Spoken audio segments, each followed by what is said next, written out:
Hey guys, it's your boy Jin John. Welcome back with another video. And today, guys, we have Eminem. The time he got sued. If you should subscribe.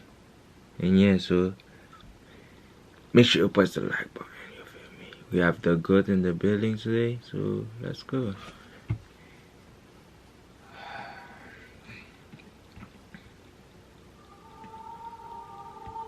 Eminem is no stranger to controversy, whether it be due to his raunchy and offensive lyrics or his personal affairs. Dude's been through a lot. But this story might be one of the most shocking of those controversies. Back in 1999, Eminem released the wildly popular Slim Shady LP. Classic. Which featured the song Brain Damage, which will be the topic of today's video. Well, maybe not the topic, but it's what started the whole thing. In this song, Eminem tells the tale of a time where he was brutally assaulted by one of his real childhood bullies, D'Angelo Bailey. I'm not going to play the clip of the song where he talks about this because UMG will claim this video instantly, so instead I'm just going to read off the lyrics. UMG, oh my god, every video you put out, bro, copyrighted. Like, nobody's getting paid of Eminem videos because they all got copyrighted. That's crazy.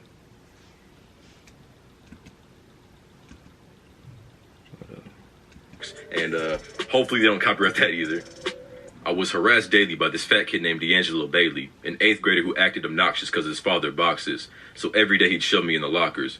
One day he came in the bathroom while I was pissing and had me in the position to beat me into submission. He banged my head against the urinal till he broke my nose, soaked my clothes in blood, grabbed me and choked my throat. I tried to plead and tell him we shouldn't beef, but he just wouldn't leave. He kept choking me and I couldn't breathe. Now that part of the song I'm going to assume is the truth, but Eminem revealed later on that a handful of details were changed to fit the rhyme scheme better, and parts of the story were entirely false, and it's obvious which parts those are when you listen to the whole song, but the bullying he talks about actually went down. A few examples of that in the song is said that this happened to him in 8th grade, but in reality it went down when he was in 4th grade and Bailey was in 6th.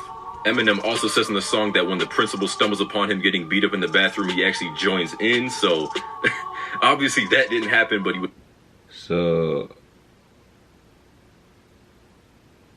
still definitely abused by Bailey and a handful of other bullies when he went to Dort Elementary. It's reported that he was beaten so badly on multiple occasions that he suffered from concussions, lacerations, cerebral hemorrhages, and loss of consciousness. Yo, Eminem come from a long way, bro. That's crazy. Now my guy's $250 million network. That's crazy. 250 million. One time actually falling into a coma due to the severity of the beating. Ooh. It got to the point where his mother said enough and filed a lawsuit against the school system in 1982 for not protecting her son against the bullies. I found a quote from one of Eminem's Rolling Stone interviews where he talked about the brutal bullying that Bailey brought to him. That's a lot of B's right there. Mother effer used to beat the shit out of me. I was in 4th grade, he was in 6th. D'Angelo Bailey. I'll never forget that kid. It's clear that Bailey traumatized the young M, so it makes what he does about the song that makes him seem like even more of a scumbag. The dude hears what Eminem said about him in Brain Damage, and in 2003 he tries to sue him for $1 million on defamation of character. Bruh, you used to beat him, and I wanna sue him? Crazy. Like he wasn't the guy beating up a kid 2 years younger than him. Bailey lodged his suit under the premise that it was causing him embarrassment and difficulty launching his own rap career. That's just unbelievable. The dude really thought that suing the guy that he bullied when he was a kid was the most logical thing to do just because he blew up and brought it up in a song. It's clear that D'Angelo was not the sharpest knife in the drawer. And I think it's worth noting that Eminem's mom, Debbie, also filed a lawsuit against him 4 years earlier in 1999 for defamation. Yo, Eminem's mom sued him for, I think, $2 million or something. I don't remember. And she only got 24K. And she paid her lawyers like 22K.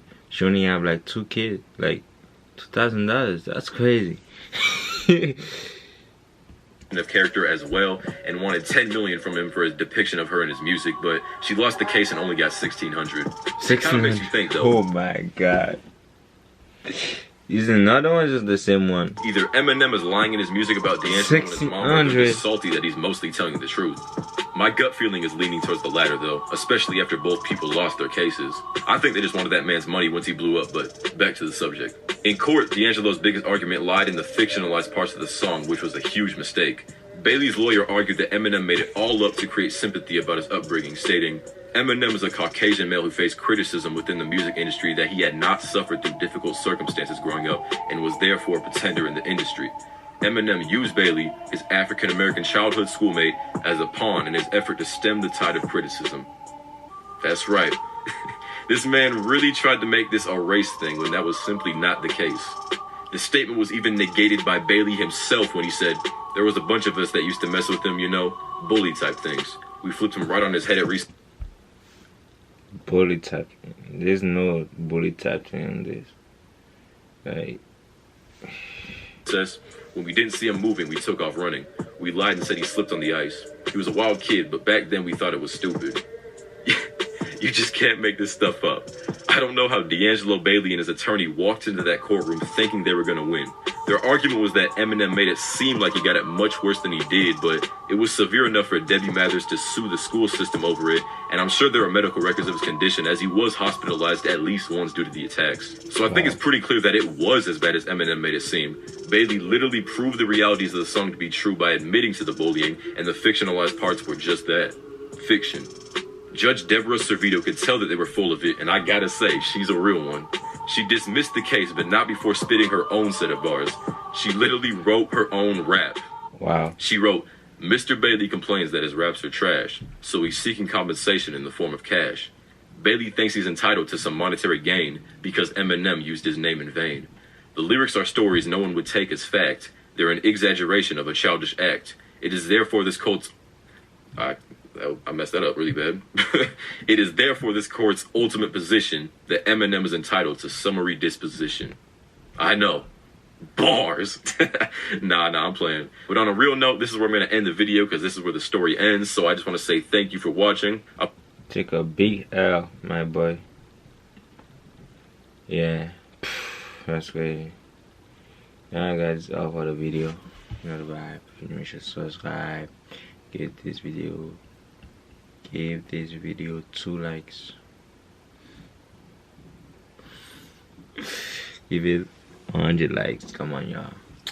Can I get 100 likes at least? Like 100 likes. Come on. Yeah, guys. Share, subscribe. See y'all. Peace.